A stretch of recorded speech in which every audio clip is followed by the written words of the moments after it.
Muhammad Nsereko yaleeta bill mu parliament n'ekigendera ekyokwagala okuregulatinga social media naye ndowooza mu kusooka yali agenderera ku controllinga social media oba abantu abavoolanga abantu ab'ebitiibwa abavumanga obwakabaka abavoolanga obwakabaka naye mwennyini kuba kyamala kumutuukako n'alyoka akiraba nti kibi nga tekinamutuukako teyakiraba nti kibi yayagala akozese parliament okusobola okukkakkanya abo case kubanga babadde kwanika ati kalakata case akavubuka kerawo kawulira nga koogera Lumbuye yamuneminga nga bloga wa Kyagulanyi yerabidde nti Lumbuye akola nsonga ze yakola bibye ng'omuntu ekituufu so bwe bamaze okukkaanya kuba oli waba ayogera kati nga gwe bontereezezzaamu awo naye yanditereezezza muki mu case nti munnange ensonga gy'oyogera bw'otyo tekola ki si bw'eri nze nkitwala bw'entyo etteeka lyandibadde ddungi naye mutima bwe balireetedde nga baagala kukwata bannanuupu na kugezaako kubalemesa kubaako bye boogera eri abakulu ab'enjawulo. Ne mu vidiyo yennyini ng'ayogera ne case kubanga alaze omuntu ayagala okufuga eggwanga omuntu akulembera ekibiina ky'ebyobufuzi ekiramba gw'olaga nti olw'okuba yakola MDD tosobola kwajuwenga naye ekyo kikolwa kyennyini nakyo kyakuvoola nakukakkanya omuntu bw'ate bw'okizizza ku MDD ne koosi Honorable Robert Kyagulanyi Ssentamu President gye yasoma kitegeeza tavodde President Ssentamu yekka avudde bannayuganda naddala abo abali mu art naddala abali muki abayimbi bannabitone biki bannabitone bonna abagwa mu abavudde era yalabiddwako ng'ayogera nti kato akiddingana emiki kato yasobola okwajuwenga ne pulezidenti w'ekibiina kyaffe kituufu bwe tuba twogera ku nsonga za MDD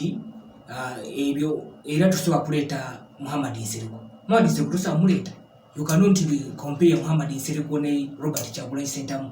mu ebyo era musinga naye kaakati yeewaana kuba munnamateeka ayinza okuba yeewaana ne kaliya ye nti ye munnamateeka kaliya ye kiki kyegasse ku ggwanga okuba nti ye munnamateeka wakabi nnyo era akimanyi mugezi mu ggwanga mugezi nnyo abadde mu NRM n'ava mu NRM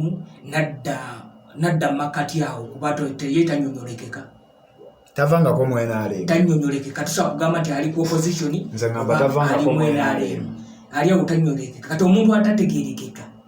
ye addidde abasazeewo addidde Mr. MDD eyakwata ekitone kye n'akikozesa okulwanirira munnayuganda kati ekitone kimaze omusitula n'atuuka ku level nti ye nga ye amaze okwenunula kati ayagala n'okuyamba bannayuganda abalala balabe ekiteeki ekikola kuba Robert Kyagulanyi Ssentamu kyakulabirako kinene eriki abavubuka kati bw'omukwata n'odda ku media mutandika okumuvoola ate tuba tulabidde nga bwe yabadde aleeta etteeka kitegeeza ye yennyini etteeka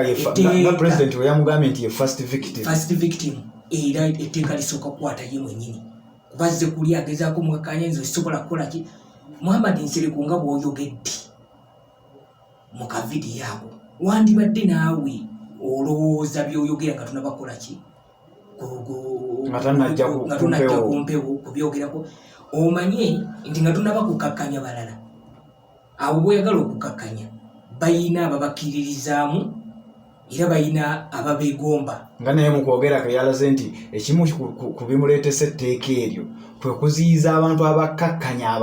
abantu ab'ebitiibwa naye ate ye kyekintu kyeyasookeddeko ekyo kyennyini kyasookeddeko kubanga kyeyakoze kwe okulumba pulezidenti w'ekibiina pulezidenti waffe gwe twalonda gwe tumanyi kubanga Muhammad Nsereko olwaleero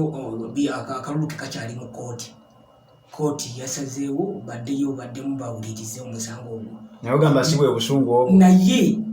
omuntu bwe yeekompiyalingako nti you cannot stage a debate or a discussion with him omuntu bwe yeekompiyalingako yafuna obululu singa tugenda n'obululu bwe baalaga nti miliyoni 3 ne tukkiriza nti bwebu omuntu gwoliko yafuna obululu miliyoni 3 mu ggwanga lyonna bwe Kampala tuwezezaawo obululu 5 tuwezezaawo obululu 3 bakuwangudde kuba akalulu bagezaako okuwangula kuba singa owangula bulungi mwandibadde temulina bimukaya nabo singa temuli mu kooti kuba sigwe konzo kama tia bano pute banjagaliza nenze njagala ndabe wechirya wana noze munyunganda yeti yawangula wanupo jamu wangu walabye ko bagenda ko mu koti nti wanzibye tebaliyo naye kakati Muhammad Nsereko yali mu koti nti n'okuwangula gwe kukyalimu okubuusabuusa constituency ya Kampala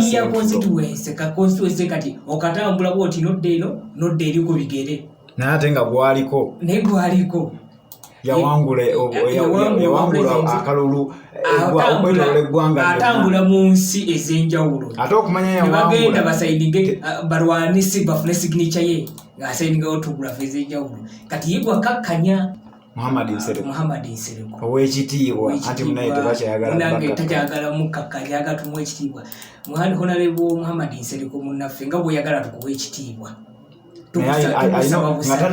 nga tannaba kukuliriza tteeka lye yaleese ne bakyaliire yennyini asooka abe n'empisa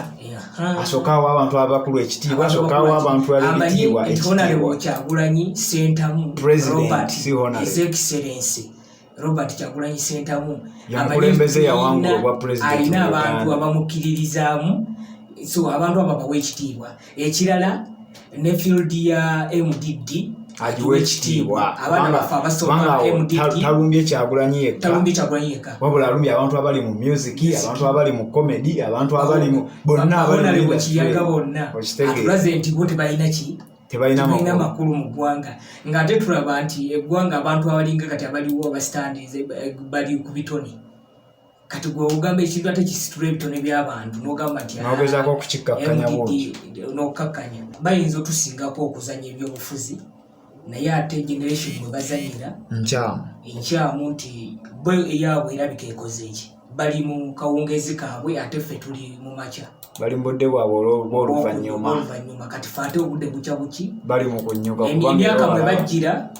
gyemyaka gye tulimu balina okikkiriza nga nabo bwe bajja ne basangulawo abaaliwo balina okikkiriza ate bo bandibadde balungi bandibadde bakiseerya eggwanga lino kuba empisa gye bali mu kuyigiriza eggwanga oba gye batendeka simanyi oba bali abe basangawo be baba bayigiriza empisa ezo nti bw'otunuulira abakulembeze abali mu gavumenti batendese abavubuka abajja kubba kulyanguzi butemu bye batendeka abavubuka kuba bibalabirako bakulembeze ni kati the best description of an African leader